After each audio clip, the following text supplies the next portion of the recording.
¿Cuáles son los rasgos distintivos del sistema político mexicano de 1970 a 1988?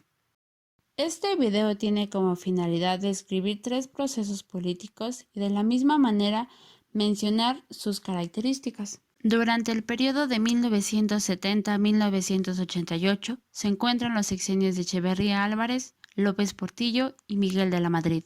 Comenzamos mencionando que al concluir el gobierno de Gustavo Díaz Ordaz, el país se encontraba aparentemente en una época estable, donde el milagro mexicano se empezaba a agotar, mostrando sus debilidades que fueron el desempleo, la excesiva concentración de la riqueza.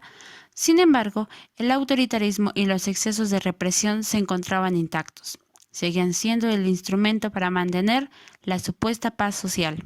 El 1 de diciembre de 1970, Luis Echeverría toma protesta como presidente constitucional. Quiso mostrar a los ciudadanos mexicanos que era diferente de los emisarios del pasado. Para evitar el latente reclamo de los estudiantes, Echeverría colocó a jóvenes en puestos de gobierno, otorgó becas, aumentó el presupuesto a las universidades y el sueldo a maestros. Pero el 10 de junio de 1971 hubo una manifestación de estudiantes llamada Jueves Corpus. Esta manifestación fue una oportunidad que Echeverría no desaprovechó, donde se mostró que no era igual que Díaz Ordaz. Tiempo después se suscitó la Guerra Sucia, donde el gobierno estaba en guerra contra los opositores del régimen.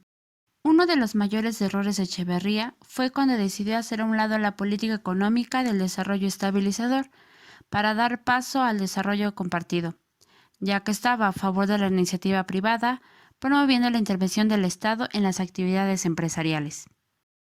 Debido a la corrupción que teníamos en el país, no había dinero que alcanzara para cubrir el nivel de gastos del Estado, así que se recurrió al endeudamiento externo y a la emisión de billetes, causando una inflación.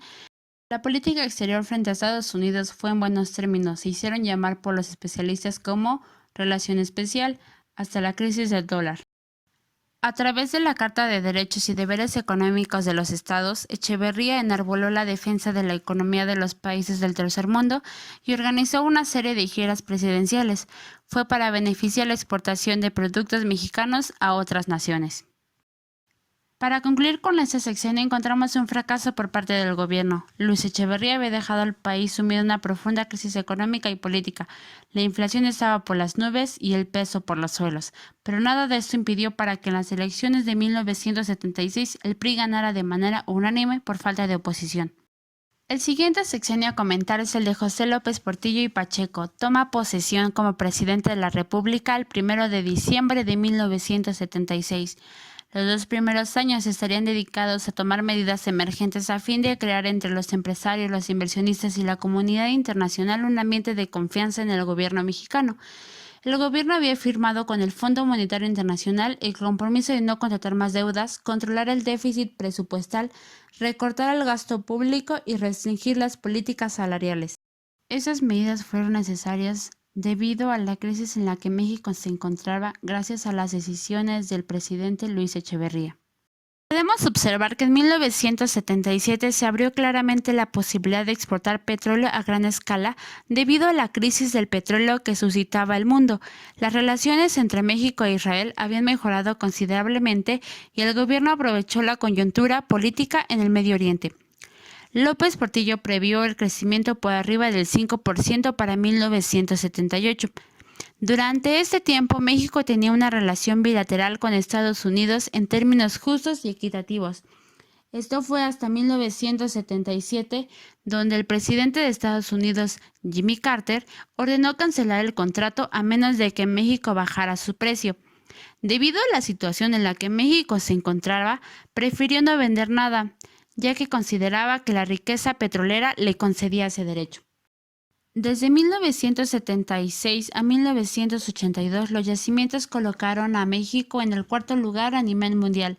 Sin embargo, el presidente no midió los riesgos de apostar el destino del país al petróleo, lo que causó al final del sexenio un peso devaluado y una crisis más profunda de la que ya se encontraba México. El último sexenio a mencionar es el de Miguel de la Madrid, el cual recibió la banda presidencial el 1 de diciembre de 1982. El nuevo presidente no tenía alternativas, ya que la economía se encontraba en ruinas y debía disciplinarse ante el Fondo Monetario Internacional y el Banco Mundial. De la misma manera, implementaron una serie de programas para reducir la inflación y proteger el empleo. En el Pacto de Solidaridad Económica, el gobierno pidió a los sectores productivos y económicos del país mantener una política de austeridad. En 1986 el país ingresó al Acuerdo General de Aranceles y Comercio, el GATT. Gracias a esto, Estados Unidos se convirtió en su primer socio comercial y también en su principal acreedor. Este sexenio está caracterizado por dos grandes catástrofes. El primero sucedió en 1984 y es la explosión de Pemex, pero el más significativo fue el 19 de septiembre de 1985, donde un terremoto destruyó buena parte de la Ciudad de México, dejando aproximadamente 10,000 víctimas. La comunidad internacional ofreció su ayuda. Durante el sexenio de Miguel de la Madrid, el gobierno cumplió con los lineamientos del Fondo Monetario Internacional y pagó gran parte de la deuda con Estados Unidos. En octubre de 1987, ante la mirada de los viejos periodistas, Miguel designó a Salinas de Gortari como candidato oficial. Para concluir, resumo que en el primer sexenio está caracterizado por las malas decisiones de Luis Echeverría, donde decide implementar el desarrollo compartido causando una crisis y junto con esta la devaluación de nuestra moneda. En el segundo proceso político, temporalmente México se encuentra en la crisis del petróleo, en donde está caracterizado por una mala administración de los negocios del petróleo, causando una crisis aún mayor. Y por último, el tercer proceso está caracterizado por un cumplimiento de los lineamientos expuestos por el Fondo Monetario Internacional. Sin embargo, cada sexenio mencionado tiene como característica similar la represión, la impunidad y la corrupción en México.